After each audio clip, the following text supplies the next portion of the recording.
Good morning बच्चों। आज हम लोग हिंदी लिटरेचर में पार्ट 15 पढ़ेंगे, जिसका नाम है भीष्म पितामह। बच्चों, भीष्म पितामह के बारे में आपको बता दें कि हमारे पौराणिक कथा में गंगा पुत्र भीष्म पितामह के अद्भुत चरित्र और उनकी अटल प्रतिज्ञा का वर्णन किया गया है। और इस पाठ में हम उन्हीं के बारे में पढ़ेंगे कि उनकी सत्यनिष्ठा, उनकी दृढ़ प्रतिज्ञता और उनके पराक्रमी होने के बारे में पढ़ेंगे। इस पाठ के माध्यम से लेखक ने हमें सत्यनिष्ठ, दृढ़प्रतिज्ञ और पराक्रमी होने की शिक्षा दी है। और इतना ही नहीं, बल्कि त्याग और बलिदान हेतु भी सदैव तत्पर रहने का संदेश दिया है। क्योंकि भीष्म पितामह एक ऐसे व्यक्तित्व थे जिन्होंने अपना पूरा जीवन सत्यनिष्ठा और दृढ़ प्रतिज्ञा में गुजारा और बहुत ही पराक्रमी थे। त्याग और बलिदान की अद्भुत मूर्ति थी। तो ऐसे महान पुरुष के बारे में जितना कहा जाए उतना ही बच्चों कम है। ऐसे थे भीष्म पितामह। आइए पढ़ते हैं पाठ में कि इनके बारे में क्या है। भीष्म राजा शांतनु और गंगा के पुत्र थे। ठीक है, राजा शांतनु थे और गंगा के पुत्र थे। कौरव और पांडव के पितामह होने के कारण इन्हें भीष्म पितामह कहा जाता है। ये पांडव और कौरव के पितामह थे, मतलब दादाजी थे, तो इन्हें भीष्म पितामह कहा जाता है। बचपन में भीष्म का नाम देवव्रत था। जब ये छोटे थे तो बचपन में इनका नाम देवव्रत था। इन्होंने गुरु वशिष्ठ से वेद और शास्त्रों का ज्ञान प्राप्त किया और परशुराम जी से युद्ध एवं शस्त्र विद्या की इन्होंने शिक्षा ली थी। इन्होंने गुरु वशिष्ठ से वेद और शास्त्रों का ज्ञान लिया था और परशुराम जी जो थे उनसे इन्होंने युद्ध और शस्त्र की विद्या ली थी।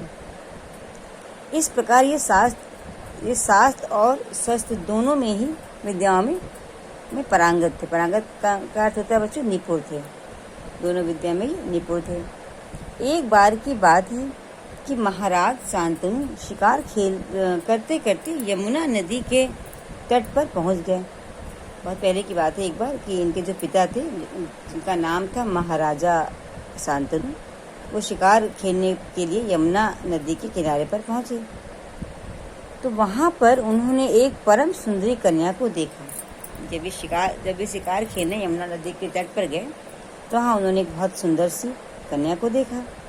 तो महाराज शांतनु ने कन्या के पिता निषाद राज से कहा कि वे उनकी पुत्री से विवाह करना चाहते हैं।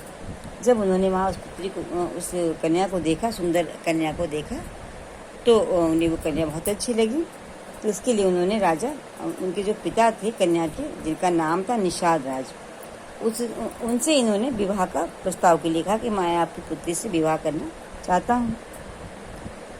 तो निषाद राज ने शर्त रखी कि राजा की मृत्यु के बाद मेरी पुत्री ही गद्दी पर बैठेगा।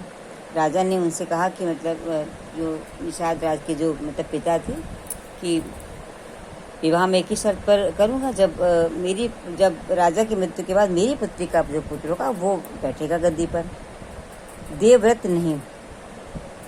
महाराज शांतनु को देवव्रत बहुत प्रिय थे और वे बड़े भी थे।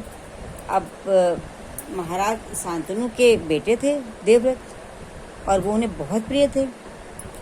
तो अब राजा के सामने ये बहुत बड़ी समस्या कि अब वो बड़े पुत्र को अपना मतलब राजा बनाए कि जो उस कन्या से जो संतान हो, जो निषाद राज की पुत्री का जो बेटा हो उसको।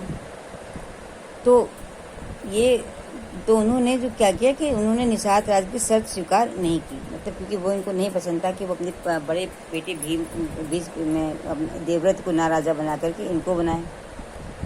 तो ये उन्होंने उनकी शर्त नहीं स्वीकार की और हस्तिनापुर लौट गए।